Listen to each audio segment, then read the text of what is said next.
Well, dig a little bit deeper into that for me. The Liberal Party now being led by Mark Carney.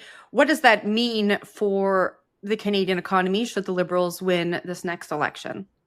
Well, what's happening in Canada is very similar to what happened just a few months ago in the United States. There's a sweep towards common sense, and the Canadians are pretty frustrated because their economy was absolutely decimated by every metric you can measure. GDP growth flat, foreign capital invested per capita down 71%. Canadian pension plans no longer invest in Canada. They can't. Under the Trudeau government, they put in place environmental policies that stop the issuance of permits for any projects, including pipelines or mining or developing any kind of energy infrastructure. All of that collapsed.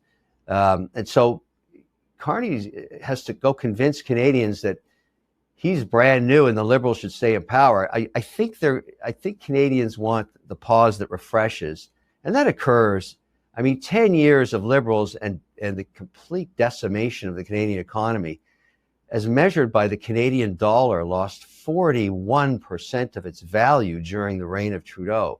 So Canadians, technically 25% of the population now lives in poverty.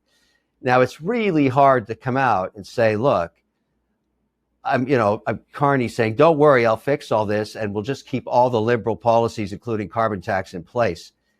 I don't think it's going to work. I mean, we'll see what happens, but most likely he loses to the Conservatives who are saying, we're just going to get a spatula and scrape everything out of there, which is what Trump said. So it's the same kind of momentum that's occurring.